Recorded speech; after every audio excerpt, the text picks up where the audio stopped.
మాజీ ముఖ్యమంత్రి జగన్మోహన్ రెడ్డి గారికి, ఆ పార్టీ నాయకులకు, ఆ పార్టీ కార్యకర్తలందరికీ కూడా ఇప్పుడు ఒక కష్టకాలంలా ఉంది.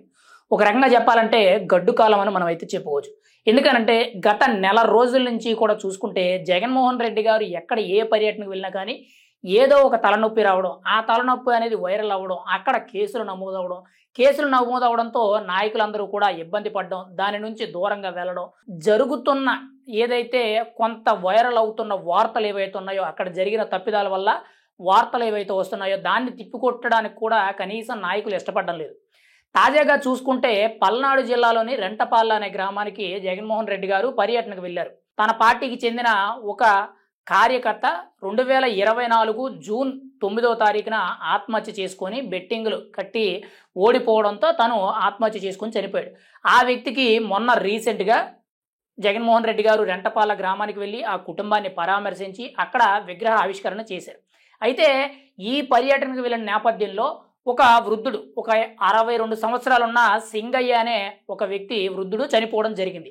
అయితే ఈ వృద్ధుడు చనిపోయినప్పుడు ముందుగా జగన్మోహన్ రెడ్డి గారి కాన్వేలో ఉన్న ఒక వెహికల్ గుద్దడంతో యాక్సిడెంట్ అవ్వడంతో ఆ వ్యక్తి చనిపోయాడు అని చెప్పి వార్తలు అయితే వచ్చాయి. తర్వాత దీని మీద వార్తలు ఎక్కువ అవడంతో వైఎస్ఆర్సీపీ పార్టీ నాయకులు, కార్యకర్తలందరూ కూడా దీన్ని తిప్పికొట్టే విధంగా కూటమి ప్రభుత్వం ఇదంతా కూడా కావాలని చేసి ఇది జగన్మోహన్ రెడ్డి గారి పర్యటనలో కలిపేశారు. జగన్మోహన్ రెడ్డి మీద ఇటువంటి తప్పుడు ఆరోపణలు చేస్తున్నారు, దానికి దీనికి సంబంధం లేదని చెప్పారు. అయితే తాజాగా చూసుకుంటే నిన్న కాక మొన్న జగన్మోహన్ రెడ్డి గారి పర్యటనలో స్వయంగా జగన్మోహన్ రెడ్డి గారు ఉన్న కాన్వే వెహికల్ ఏదైతే ఉందో, ముఖ్యంగా ఆ బ్లాక్ ఫార్చునర్ ఏదైతే ఉందో కారు కింద పడడం జరిగింది. ఆ ఫార్చునర్ కింద ఫ్రంట్ టైర్ కింద ఒక వ్యక్తి అయితే కారు మీద ఎక్కడంతో ఆ వ్యక్తి చనిపోవడం అయితే జరిగింది. అయితే ఆ వీడియో ఇప్పుడు పెద్దగా వైరల్ అవ్వడంతో జగన్మోహన్ రెడ్డి గారు అడ్డంగా బుక్ అయ్యారని చెప్పి ఇప్పుడు మనకి చాలా క్లియర్గా తెలుస్తుంది. ఇప్పుడు ఆ కేసుకు సంబంధించి జగన్మోహన్ రెడ్డి గారి మీద చాలా బలమైన చట్టాలతో కూడిన నాన్ బెయిలబుల్ సెక్షన్స్తో కూడిన కొన్ని కేసులు అయితే నమోదవడం జరిగింది. ఇందులో A1గా రమణారెడ్డి, A2గా జగన్మోహన్ రెడ్డి గారి పేర్లు అయితే నమోదైనాయి. ఇంకా మిగిలిన వ్యక్తులు కూడా ఉండడం జరిగింది. అయితే ఇప్పుడు జగన్మోహన్ రెడ్డి గారి ఈ పర్యటనలో ఏదైతే ఆ వ్యక్తికి చనిపోవడానికి ఇక్కడ జగన్మోహన్ రెడ్డి కాన్వేకి సంబంధం లేదని చెప్పారో, ఇప్పుడు వీడియో ఫుటేజ్ పూర్తి ఆధారాలతో దొరకడంతో జగన్మోహన్ రెడ్డి గారు ఇరకాటంలో పడ్డారు. ఇప్పుడు ఆయన తప్పించుకోవడానికి కూడా అవకాశం లేదు. ఆల్రెడీ ఆయన మీద కేసులు నమోదైనవి. ఒక రకంగా చెప్పాలంటే నాన్ బెయిలబుల్, ఆయనకి దాదాపుగా 10 ఏళ్ల పాటు కూడా బెయిల్ రానివ్వకుండా జైల్లోనే ఉండే అవకాశం కూడా ఉంది అని చెప్పి కొంతమంది న్యాయవాదులు చెప్తున్నారు.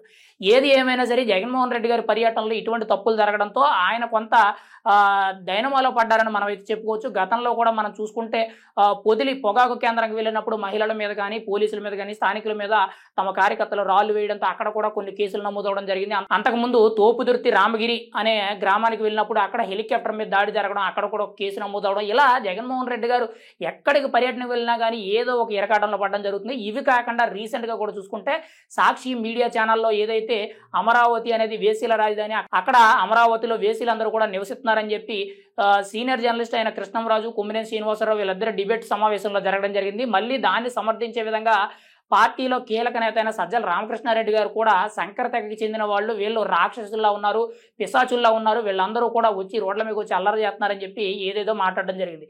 ఏది ఏమైనా సరే గత నెలన్నర నుంచి కూడా వైఎస్ఆర్సీపీ పార్టీకి చాలా కష్టాల్లో ఉంది.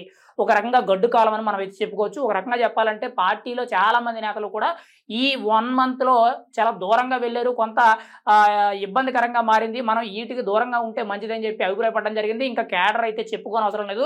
క్యాడర్లో కూడా చాలా వరకు కూడా నిరుత్సాహం అనేది పెరుగుతుందని మనం అయితే చెప్పుకోవచ్చు. ఎందుకంటే ప్రతి పర్యటనలో కూడా వ్యతిరేకత రావడంతో కొంత ఇబ్బందికర పరిస్థితులు మారుతున్నాయి. ఇదే కంటిన్యూ అయితే 2029 నాటికి అసలు క్యాడర్ 40% ఓట్ బ్యాంక్ అని ఏదైతే చెప్తారో అది కనీసం 20% కూడా ఉంటుందో లేదో అనేది కూడా మనం అయితే చెప్పలేము. ఎందుకంటే పరిస్థితి రోజు రోజుకి కూడా చేదాటిపోతుందని మనం అయితే చెప్పుకోవచ్చు. మరి వైఎస్ఆర్సీపీ నాయకులకు, పార్టీ కార్యకర్తలకు, ముఖ్యంగా అధినేత జగన్మోహన్ రెడ్డి గారికి, వీళ్ళందరికీ కూడా ఈ కష్టకాలం అనేది ఎప్పుడు పోతుంది, ఎప్పుడు మళ్ళీ వీళ్ళకి మంచి రోజులు వస్తాయని మనం అయితే చూడాలి. ఎందుకంటే ఉన్న పరిస్థితులు అలాంటివి కాబట్టి ఉన్న వాస్తవాన్ని మనం మాట్లాడాలి.